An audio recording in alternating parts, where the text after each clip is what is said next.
Hi guys, welcome to another new vlog. మళ్ళీ కొత్త ఆకులు పట్టుకొని ప్రత్యక్షం అయ్యాడు అనుకుంటున్నారా? వీటినైతే మా సైడ్ ఆయిల్ ఆకులు అంటారు. ఇవి ఫీవర్ వచ్చినప్పుడు యూజ్ చేస్తాం. వీటి వల్ల బెనిఫిట్స్ ఏంటంటే ఇవి ఫీవర్ వచ్చినప్పుడు యూజ్ చేయడం వల్ల ఉన్న కోల్డ్ కానీ బాడీ పెయిన్స్ కానీ తగ్గుతాయి.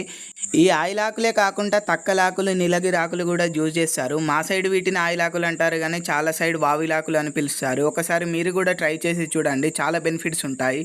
బయట వెదర్ కూల్గా ఉంది. అమ్మ ఏమైనా వేడివేడిగా చేయమంటే అమ్మనైతే మిరపకాయ బజ్జీలను పకోడీ చేస్తుంది. నేనైతే ఆత్రమాగక అప్పుడే తిన్నాను. టేస్ట్ అయితే చాలా బాగుంది. ఆఫ్టర్నూన్ అయితే అమ్మ లడ్డూలు చేయడం స్టార్ట్ చేసింది. మా అమ్మ లడ్డూలు చాలా బాగా చేస్తుంది. అమ్మ నేను మూవీ చూసుకుంటూ లడ్డూలు చేసాం. అండ్ మూవీ వచ్చేసి పీటీ సార్. మూవీ అయితే చాలా బాగుంది. ప్రతి ఒక్కరు మీ ఫ్యామిలీతో చూడాల్సిన మూవీ ఇది. ఈరోజు మా ఇంటి దగ్గరకు అయితే పీరీలు వచ్చాయి. ప్రతిసారి నేను కూడా ఇలానే పీరీలు పట్టుకొని వెళ్ళేవాడిని. పీరీలు అయితే ఈ రోజే లాస్ట్ రోజు. ప్రతి ఒక్కరు వెళ్ళి దర్శనం చేసుకోవడానికి ప్రయత్నించండి. షార్ట్ నచ్చితే లైక్, షేర్, సబ్స్క్రైబ్ చేసుకోండి. Thank you. Have a good day.